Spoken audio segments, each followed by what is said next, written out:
Hello students তোমালোকে মোক প্ৰায় কমেন্ট কৰিছিলা যে তোমালোকক এইচএস সেকেন্ড ইয়াৰৰ অৰ্থাৎ ক্লাস 12ৰ অৰ্থনীতি বিজ্ঞান সাবজেক্টৰ অৰ্থাৎ ইকোনমিক সাবজেক্টৰ ওপৰত ভিডিও লাগে গতিকে তোমালোকৰ কমেন্ট অনুসৰি আজি মই তোমালোকৰ বাবে এইচএস সেকেন্ড ইয়াৰৰ অৰ্থাৎ ক্লাস 12ৰ ইকোনমিক সাবজেক্টৰ ওপৰত ভিডিও লৈ আহিছো তোমালোকে ইতিমধ্যে দেখিব পাৰিছা যে মই তোমালোকৰ আগত এইচএস সেকেন্ড ইয়াৰৰ ইকোনমিক সাবজেক্টৰ সিলেবাস দাঙি ধৰিছো আৰু তোমালোকে গম পাইছা যে তোমালোকৰ ইকোনমিক সাবজেক্টৰ দুটা অংশ আছে অৰ্থাৎ ক অংশ আৰু খ অংশ তোমালোকৰ ক অংশত হৈছে সমষ্টিবাদী অৰ্থবিজ্ঞান আৰু খ অংশত হৈছে ভাৰতীয় অৰ্থনৈতিক উন্নয়ন এইটো তোমালোকৰ সম্পূৰ্ণ নতুন সিলেবাস হয় তোমালোকে গম পাইছাই যে তোমালোকৰ আগৰ সিলেবাসত সমষ্টিবাদী অৰ্থবিজ্ঞান আছিল আৰু ব্যষ্টিবাদী অৰ্থবিজ্ঞানো আছিল কিন্তু এতিয়া নতুন সিলেবাসত ব্যষ্টিবাদী অৰ্থবিজ্ঞান মানে গুছাই দিছে আৰু তাৰ জায়গাত আহিছে ভাৰতীয় অৰ্থনৈতিক উন্নয়ন যেটো তোমালোকে ফাৰ্স্ট সেমিস্টাৰত অকমান আভাস পাইছিলা গতিকে আজি আমি ইকোনমিক সাবজেক্টৰ ক অংশ আৰু খ অংশ দুটা অংশৰ বিষয়ে আলোচনা কৰিম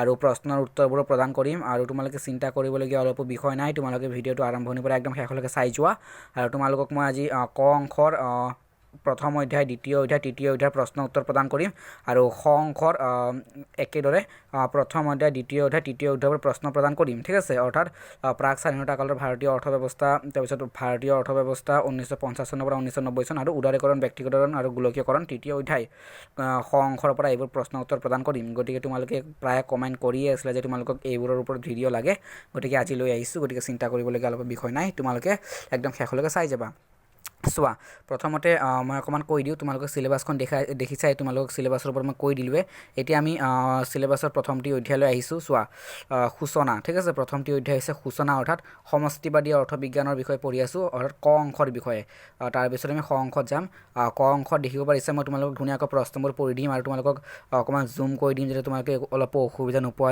ধুনিয়াকৈ লিখি ল'ব পাৰা ঠিক আছে গতিকে সোৱা প্ৰথমতে প্ৰশ্নটো হৈছে সাধাৰণ ভাৰসাম্যতা কি তাৰ আগতে কৈ দিও তোমালোকে সমষ্টিবাদী অৰ্থবিজ্ঞানৰ পৰা কি প্ৰশ্ন পাবা যে সমষ্টিবাদী অৰ্থবিজ্ঞানৰ মানে কি বিষয়বস্তু সামৰি লৈছে মূল প্ৰশ্ন দে সমষ্টিবাদী আছে প্ৰশ্ন উত্তৰবোৰ আছে দিহলিয়া মই কৈ দি আছো তাৰ পিছত সমষ্টিবাদী অৰ্থবিজ্ঞান আৰু ব্যষ্টিবাদী অৰ্থবিজ্ঞানৰ মাজত পাৰ্থক্যটো আহে দে 2 নম্বৰ নহলে 4 নম্বৰ হিচাপে পাবা আৰু 1 and 2 মাৰ্কছৰ লগতে 4 and 6 মাৰ্কৰ লং কোৱেশ্চন আহে এইবোৰ গুটি আলোচনা কৰি দিম ভিডিওটো একদম শেষলৈকে চাই যোৱা আৰু তোমালোকে লং কোৱেশ্চনবোৰ ইয়াৰ পৰা ধুনিয়াকৈ লিখি ল'বা মই ইতিমধ্যে পল সায়েন্স এডুকেশনৰ লজিকৰ ইকোনমিক্সৰ মই ভিডিও তোমালোকৰ বনাইছো আপলোড কৰিছো তোমালোকে চাই লবা আৰু আজিৰ এই ভিডিওটোত মই তোমালোকক পলিটিক্যাল সায়েন্সৰ আৰু এডুকেশনৰ আৰু এছামিছৰ ভিডিও যে বনাইছিলো সেইবোৰ ভিডিও লিংকবোৰ আজিৰ ভিডিওটো ডেসক্ৰিপচনত দি দিম ঠিক আছে গতিকে এতিয়া আমি মূল আলোচনা কৰিলো মূলখিনি তোমালোকে কেন্দ্ৰীয় বেংকৰ কাৰ্যাৱলী বাণিজ্যিক বেংকৰ কাৰ্যাৱলী তাৰ পিছত মুদ্ৰাৰ বৈশিষ্ট্য মুদ্ৰাৰ কাৰ্যাৱলী বিনিময় প্ৰথা কি এইবোৰ গুটে চাব লাগিব চাহিদা ৰেখা এইবোৰ গুটে প্ৰশ্নৰ উত্তৰ আছে আজি পাবা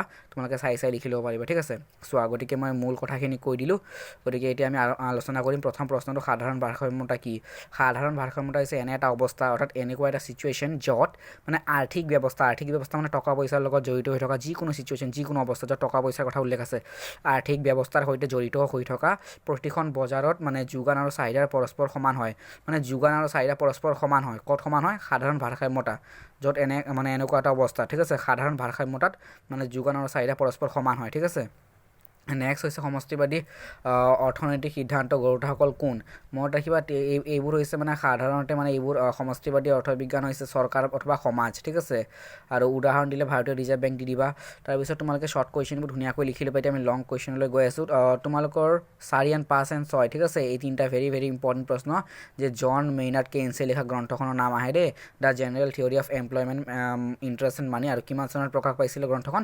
1936 মনত ৰাখিবা দৰকাৰী প্ৰশ্ন হয় আৰু খালি ঠাই হিচাপে বা ৰাইটস ইণ্ডিয়া হিচাপে আহে এমসিকিউ কোৱেশ্চন 7 নম্বৰটো চাবা যে তলৰ কোনটো অৰ্থনীতিৰ বিষয়বস্তুৰ পৰিসৰত মানে অন্তৰ্ভুক্ত নহয় বিষয়বস্তুৰ পৰিসৰ অন্তৰ্ভুক্ত নহয় কোনটো আছে এইটো হল মুদ্ৰা চাহিদা অৰ্থনীতিৰ মানে বিষয়বস্তুৰ পৰিসৰৰ বাহিৰত পৰে ইয়াৰ পিছত হৈছে সোৱা যোনটো মই মূল প্ৰশ্ন কৈছিলো যে সমষ্টিবাদী অৰ্থনীতিয়ে সামৰি লোৱা বিষয়বস্তুৰ পৰিসৰৰ বিষয়ে চমুকৈ লেখা তোমালোকে লিখিব লাগিব 4টা পইণ্ট মানে সমষ্টিবাদী অৰ্থনীতিয়ে কি বিষয়বস্তু সামৰি লৈছে ঠিক আছে আৰু সমষ্টিবাদী অৰ্থবিজ্ঞানৰ ওপৰত যদি প্ৰশ্ন আহে লং কোৱেশ্চন সমষ্টিবাদী অৰ্থবিজ্ঞানৰ মানে বা অৰ্থনীতিৰ এটা ধাৰণা উল্লেখ কৰা তোমালোকে 4টা লিখি দিবা পইণ্ট ঠিক আছে এই নাই টাৰ্গেট হল লিখা প্ৰশ্নটো বুজি লিখি আহা, ইনডাইৰেক্টলি আহিলেও মানে জটিলকৈ আহিলেও তোমালোকে লিখি আহিবা বুজাই কিনে, ঠিক আছে। গতিকে এনেকৈ লিখিব লাগে, প্লেনিং কৰিব লাগে।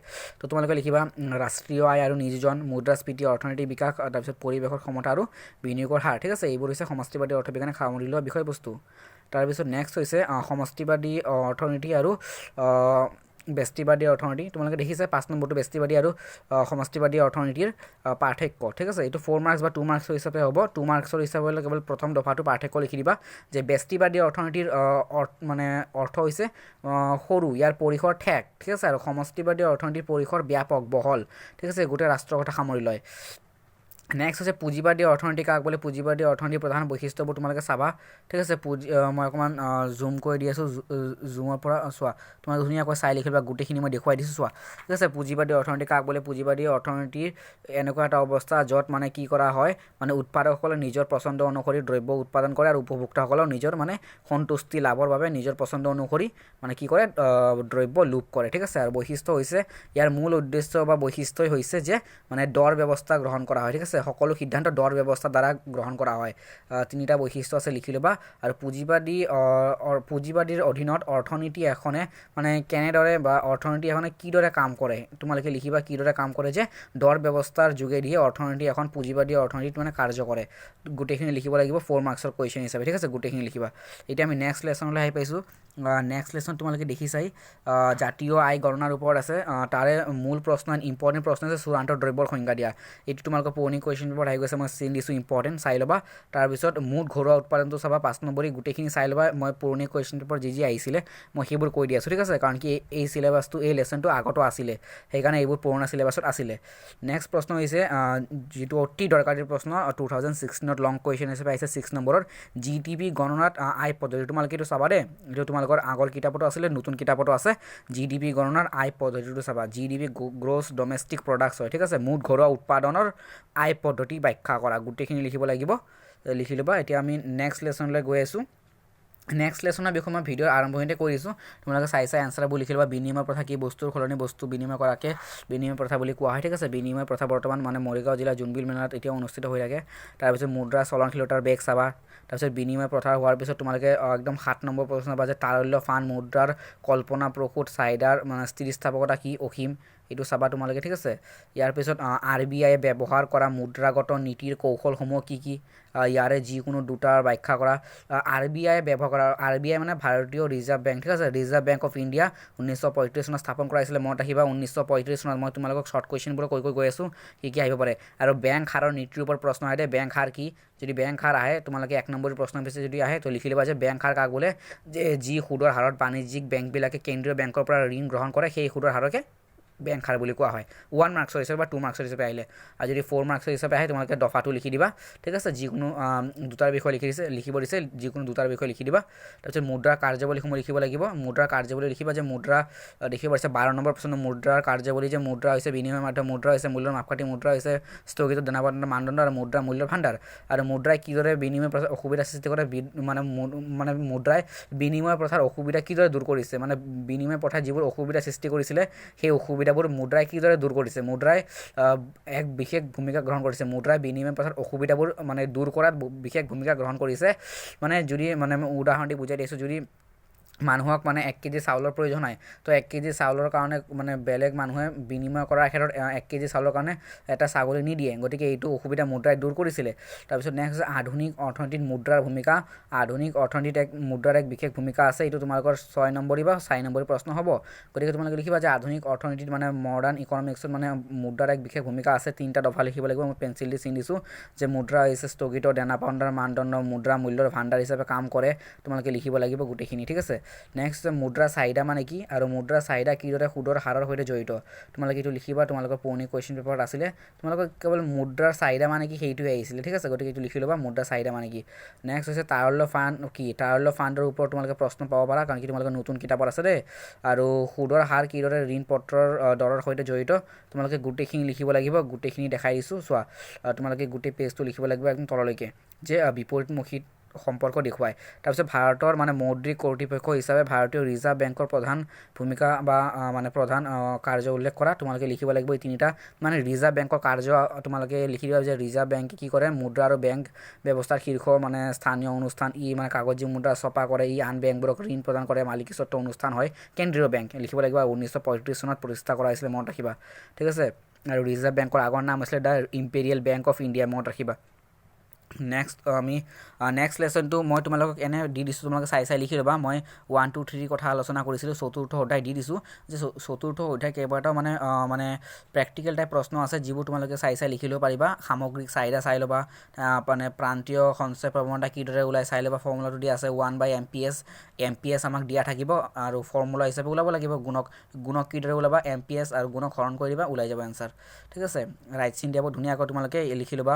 পূৰ্বৱৰ্তী আৰু মধ্যৱৰ্তী দ্ৰব্য লিখি ল'বা। অ'কে, আৰু এইটো লিখি ল'বা দেই, এইটো যোনটো মই এতিয়া ষ্টপ কৰিছোঁ, চিত্ৰটো দেখা পাইছা যে চাহিদা নীতিৰ মানে চিহ্নৰ জৰিয়তে চাহিদা নীতি ব্যাখ্যা কৰা। এই চাহিদা নীতিত যেনেকৈ পেঞ্চিল দি চিন দিয়া আছে এনেকৈ লিখি ল'বা। এইখিনি দৰকাৰী প্ৰশ্ন 4 বা 6 মাৰ্কৰ, পুৰণি আৰু নতুন কিতাপত দুটাতে আছে। এতিয়া আমি আহি পাইছোঁ দ্বিতীয় খণ্ড, অৰ্থাৎ ক হৈ গ'ল খ অংশলৈ আহি পাইছোঁ। ঠিক আছে, ভাৰতীয় অৰ্থনৈতিক উন্নয়ন। ইয়াতে তোমালোকে ৰাইট চিন দিয়াব লিখিবা। প্ৰাথমিক খণ্ড, গৌণ খণ্ড আৰু সেৱা খণ্ডৰ ওপৰত কি প্ৰশ্ন আহিছে মই তোমালোকে কৈছোঁ গৌণ খণ্ডৰ ওপৰত প্ৰশ্ন আহে। ঠিক আছে, তাৰপিছত এখন দেশত দেখা দিয়া খণ্ডসমূহ কি, এই তিনিটা খণ্ডই হয়। দেখিছা, এখন দেশত দেখা দিয়া মুখ্য খণ্ড, প্ৰাথমিক, গৌণ আৰু সেৱা। ঠিক আছে, তাৰপিছত নেক্সট প্ৰশ্নটো মই জুম কৰি চোৱা। নেক্সট প্ৰশ্ন তোমালোকে এইটোৱে যে প্ৰাথমিক খণ্ড দেখিব পাৰিছা, প্ৰাথমিক খণ্ড, গৌণ খণ্ড আৰু সেৱা খণ্ডৰ মানে বিষয়সমূহ কি লিখি ল'বা। ছেম হয়, কি পৰিছে দুটাকৈ তোমালোকে চাই ল'বা, যিকোনো দুটাকৈ চাই ল'বা বা চাৰিটাকৈ চাই ল'বা। ঠিক আছে, এতিয়া আমি নেক্সট পেজলৈ যাম, তোমালোকে এইখিনি চাই লিখি ল'বা গোটেই কুৱেশ্যন এনচাৰ। 16 নম্বৰটো দৰকাৰী প্ৰশ্ন, ভেৰি ইম্পৰ্টেণ্ট। 16 নম্বৰটো সম্পদ মানে নিৰ্গত মানে বুলিলে কি বুজা, সম্পদ নিৰ্গত বুলিলে কি বুজা, তোমালোকে লিখিব লাগিব, দৰকাৰী প্ৰশ্ন হয় দেই, চাই ল'বা। সম্পদ নিৰ্গত মানে কি, ফাৰ্ষ্ট সম্পদৰ ডেফিনেশ্যন দিবা যে মানুহৰ অভাৱ পূৰণ কৰিব পৰা ক্ষমতাকে সম্পদ বুলি কোৱা হয়। তাৰপিছত লিখিব লাগিব গোটেইখিনি। নেক্সট হৈছে 10 নম্বৰ প্ৰশ্নটো, মানে ব্ৰিটিছ ঔপনিৱেশিক প্ৰশাসকসকলে ভাৰতবৰ্ষত প্ৰৱৰ্তন কৰা উদ্যোগ নীতিৰ যিকোনো মানে বা চাৰিটা বা যিকোনো 5টা, নহ'লে কিছুমান যদি দিয়ে তোমালোকে 5টা লিখিব লাগিব। 4-5টা তোমালোকে 4 মাৰ্কছ বা 6 মাৰ্কৰ লং কুৱেশ্যন আহিব পাৰে। ত্ৰুটি মানে সমস্যা। ঠিক আছে, সমস্যাবোৰ কি আছিলে লিখিবা। ব্ৰিটিছে যেতিয়া শাসন কৰিছিলে তেতিয়া ভাৰতৰ উদ্যোগিক নীতিৰ মানে কি আছিলে, সমস্যা কি আছিলে, সেইবোৰ লিখিব লাগিব। তাৰপিছত 11 নম্বৰটো তোমালোকে লিখি ল'বা, দৰকাৰী প্ৰশ্ন হয়, ভেৰি ইম্পৰ্টেণ্ট। শ্বৰ্ট কুৱেশ্যন হিচাপে আছিলে, সম্পদৰ নিৰ্গমন বুলিলে কি বুজা, আগতে পাইছিলা। তাৰপিছত ঔপনিৱেশিক শাসনকালত ভাৰতৰ জনসংখ্যাৰ মানে দৃশ্যপট সম্পদ লিখা, কাঠ পেঞ্চিল দি চিন দিছোঁ, এনেকৈ লিখি ল'বা দফা হিচাপে। মই অকণমান শ্বৰ্ট কৰি দিছোঁ। ঠিক আছে, ধুনীয়াকৈ কৰিছোঁ, লিখি ল'বা। নেক্সট হৈছে আমাৰ যে 13 নম্বৰ, ভাৰতবৰ্ষৰ প্ৰায় স্বাধীনতাৰ কালৰ বৃত্তিগত গাঁথনিৰ মূল বৈশিষ্ট্যসমূহ কি, মই জুম কৰি চোৱা, এইখিনি লিখিবা। 13 নম্বৰ প্ৰশ্ন লিখা হোৱাৰ পিছত, অৰ্থাৎ 101 পেজ নম্বৰটো লিখা হোৱাৰ পিছত তোমালোকে 102 যাবা, চোৱা তলত চিন দিয়া আছে। ঠিক আছে, পাইছিল তালৈকে লিখিবা। তাৰপিছত 14 নম্বৰ 15 নম্বৰ তোমালোকে সোনকালে লিখি ল'বা, দৰকাৰী প্ৰশ্ন হয়, মই কাঠ পেঞ্চিল দি চিন দিছোঁ দফা হিচাপে। ঠিক আছে, তাৰপিছত একদম শেষত 16 নম্বৰ প্ৰশ্নটো দৰকাৰী যে ভাৰতবৰ্ষত ইংৰাজসকলৰ কিবা ইতিবাচক অৰ্থাৎ পজিটিভ এফেক্ট আছেনে, আছে। তেওঁলোকে শিক্ষাৰ প্ৰৱৰ্তন কৰিছিলে, আধুনিকীকৰণ কৰিছিলে, উদ্যোগ ব্যৱস্থাত উন্নতি সাধন কৰিছিল। ঠিক আছে, কুসংস্কাৰ দূৰ কৰিছিলে, সেইবোৰ লিখিব লাগিব। ইয়াৰ পিছত ভাৰতীয় অৰ্থব্যৱস্থাৰ ওপৰত লিখিবা, অৰ্থনৈতিক পৰিকল্পনাৰ ওপৰত লিখিব লাগিব। অৰ্থনৈতিক পৰিকল্পনা ঠিক আছে কি হয়, তাৰপিছত অৰ্থনৈতিক পৰিকল্পনাৰ সলনি বৰ্তমান কি আয়োগ গঠন কৰা হৈছে, নীতি আয়োগ গঠন কৰা হৈছে, মানে পৰিকল্পনা আয়োগৰ সলনি নীতি আয়োগ গঠন কৰা হৈছে, সেইবোৰ লিখিব লাগিব। তোমালোকে লিখি ল'বা গোটেই শ্বৰ্ট কুৱেশ্যন চাই কিনে। তাৰপিছত তোমালোকে লং কুৱেশ্যন পাবা, লং কুৱেশ্যনবোৰ মই দেখুৱাই দিছোঁ, কাঠ পেঞ্চিল দি চিন দিছোঁ, তোমালোকে লিখি ল'বা। ঠিক আছে, এতিয়া আমি একদম অন্তিম লেচনলৈ আহি পাইছোঁ, উদাৰীকৰণ, ব্যক্তিগতকৰণ আৰু গোলকীয়কৰণ। ইয়াতে তোমালোকে লিখিব লাগিব উদাৰীকৰণ, ব্যক্তিগতকৰণ আৰু গোলকীয়কৰণ বুলিলে কি বুজা, তোমালোকক চিন দিয়া আছে চমু টুকুৰা হিচাপে, যদি আহে নহ'লে ব্যাখ্যা হিচাপে লিখি দিবা। আৰু 6 নম্বৰ প্ৰশ্ন দৰকাৰী, কিমান দেশ বিশ্ব বাণিজ্য সংস্থাৰ সদস্য হয়, কিমান চনত। ঠিক আছে, মনত ৰাখিবা 2001 চনত ভাৰতে সদস্য হয় বিশ্ব বাণিজ্য সংস্থাৰ, ৱৰ্ল্ড ট্ৰেড অৰ্গেনাইজেশ্যন। তাৰপিছত অৰ্থনৈতিক সংস্কাৰ যে হৈছিলে, অৰ্থনৈতিক সংস্কাৰৰ মুখ্য কাৰণ কি আছিলে আৰু গুৰুত্ব কি আছিলে আৰু উদ্দেশ্য কি আছিলে, এই তিনিটা লিখিবা 1, 2, 3।